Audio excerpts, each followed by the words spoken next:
Hey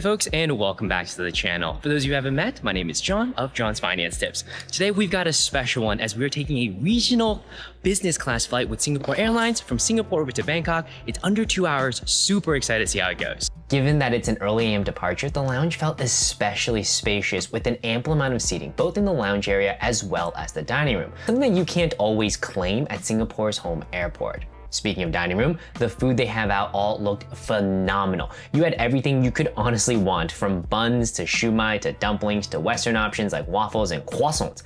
And they even had laksa. Now I was beyond excited because I had an overnight in Singapore and I didn't actually make it out to the hawker centers in time for any laksa. And for those who didn't have a chance to scrub it up dub before their flight, there's shower suites available on demand. Anyway, I had to go quickly scarf down some laksa as it was nearly time to board. The plane that we're on today is an A350-900, taking us the 2 hours up to Bangkok. The seats are Stelia Aerospace Symphony, and every single seat is going to have direct aisle access. Now, for those who want more privacy though, go for an even number seat. And for couples traveling together, elect for an odd number seat in the middle, such as D and F. And looking around the cabin, I was actually kind of surprised at the number of passengers on this early AM hop from Singapore over to Bangkok. And for today's flight, we're seated in 12A. The seat is closer towards the window, offering a little bit more privacy. And personally, I found the seat to be very comfortable and just leaps and bounds better than what I've flown on when thinking about a US-based carrier's first class product,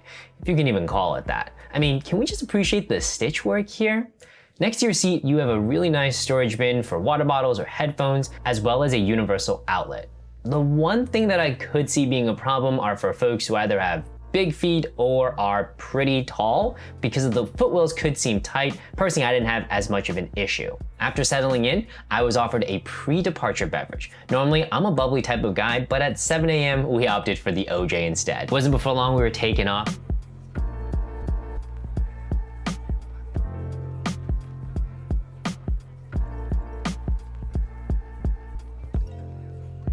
And shortly after, it was time for breakfast. It's a small touch, but I love that you get individual dishes in business class versus what a US airline would do is just give you a cafeteria style tray with cafeteria style food. And if I'm being completely honest with everyone, I was kicking myself just a little bit for stuffing my face with laksa earlier in the lounge because I had pre-booked the cook. For those who aren't aware, with Singapore Airlines, you can select from a host of dishes that aren't typically catered on the flight, and this is especially useful coming out of their home base, Singapore. Shortly after everything was laid down, the flight attendants came over with a selection of wonderful morning breads. I elected for a croissant, and since I elected to book the cook, I got served a very heaping plate of stir-fried carrot cake.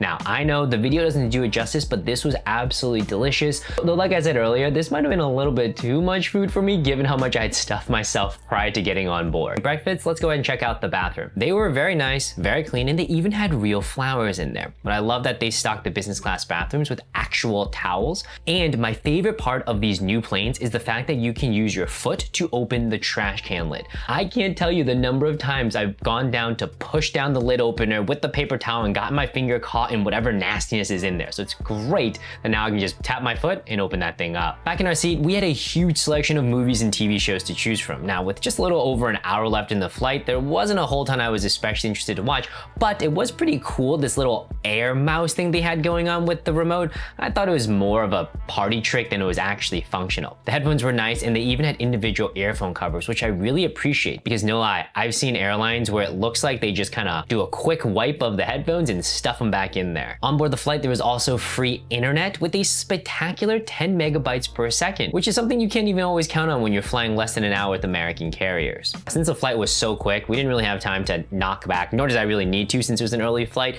but look at how big and spacious this seat was. I mean, if we had to fly this 6, 7, 8, 10 plus hours, I think it would have been perfectly comfortable. After playing around with the seat and staring out the window, I was feeling a bit parched, so I ordered a vanilla bourbon tea. Might be one of the yummiest teas I've ever had. I didn't realize that TWG is such premium stuff. And this is also the part of the story where the Singapore staff's attention to detail really stood out. As I was there, sipping my tea, they must have noticed how much I was enjoying it and just generally smiling to myself. Because the next thing I know, I look up and one of the flight attendants came over with a small bag of it. Like, it was literally filled with this probably very expensive TWG tea, and they just gave it to me because they noticed I enjoyed it. I didn't say anything other than sip my tea. This right here is what makes Singapore stand out as such an airline. It's the anticipation, it's the attention to detail and paying attention to your end customer. I mean, come on, at the end of the day, the most attention United paid that guy was to drag him off the plane. And that, folks, is a wrap. That was a great video, a phenomenal flight, a 2-hour regional intra-Asia flight, business class aboard Singapore Airlines. The crew was phenomenal. They actually gave me some of the tea I showed earlier, which is so kind. So with that, it's a wrap. We're in Bangkok. We'll kick off the rest of the week. What a flight. Honestly, it does not get any better than Singapore Airlines. So now I want to show you how I found this award seat and how you can do the same. And I'm not sure if I mentioned it, but this flight was actually leg 3 of a 3-leg journey from Boston all the way to Bangkok. I flew in business class, and if I booked that entire thing on cash, I would have paid well over $4,000.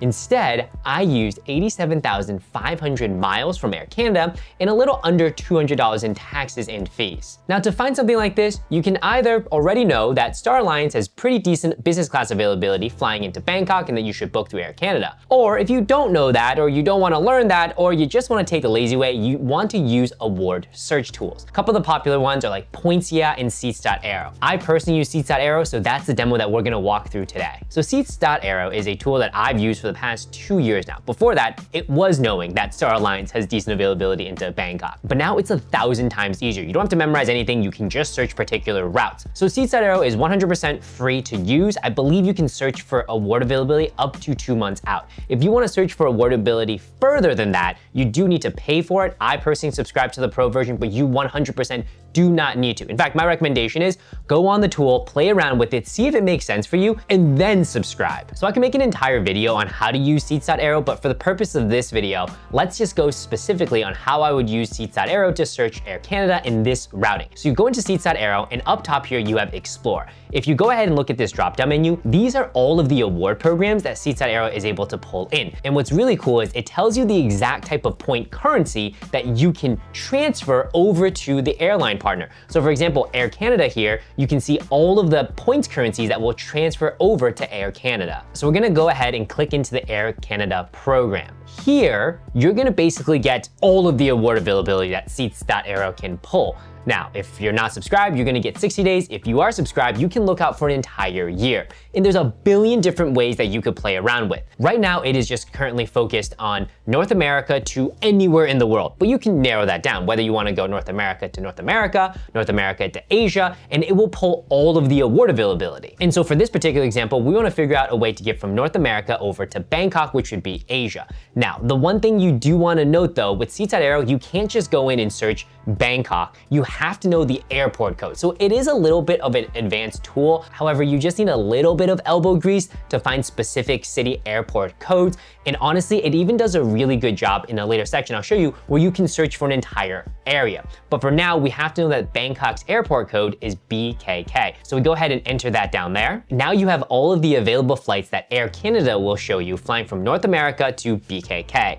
Then go up and filter by business class, and obviously you want to sort so that you have the lowest points available flying business class from North America over to Bangkok. And you can see here that it takes 87,500 miles to fly from these airport destinations, such as San Francisco or LAX, over to Bangkok. You'll also see that the color is blue, which means there's a connection. If there is a direct nonstop flight, it will show up in green. What it's really cool about Seatside Aero is you can actually go to the Air Canada website directly from here. So if you clicked into it, it would pull you directly to the Air Canada website and it would run the search again just to confirm it's there, and then you can make the booking. The other feature I want to focus on is the search feature. So the Explore feature just lets you play around with what does Air Canada see. The search feature lets you get a little bit more detailed in what you want to go to, but also it's pretty broad in the sense that it doesn't have to be from airport code to airport code. You can search from region to region. So we go to the search feature and I want to search for all flights from the USA over to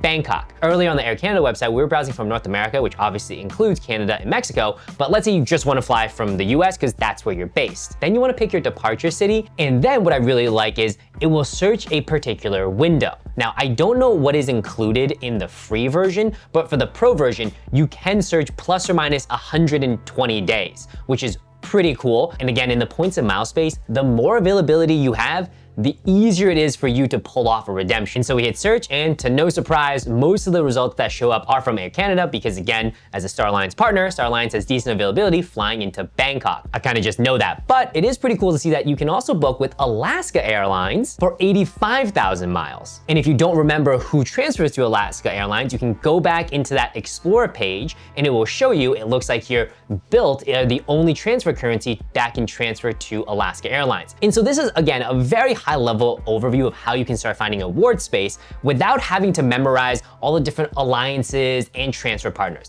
The one caveat though is that not every single partner is on Seats.Aero. For example, British Airways isn't on here, but there are other One World partners on here. And so you kind of use that as a proxy of, okay, if I can see availability with a One World partner, and because British Airways is a One World member, then I can potentially go onto British Airways to confirm the availability and use British Airways Avios. But that's level 2000. I would say for here, this gives you a good general direction as to, okay, how can I use my points to get to somewhere for very cheap or honestly next to free? Folks, this was a great video, and hopefully this guide gives you some direction on how you can book your next award flight. Comments, questions down below, and if you'd like a referral to the pro version of Seats.Aero, I'll put it down there as well. But again, no need, you can use the free version just to get a good gauge. All right, catch you on the next one. Peace.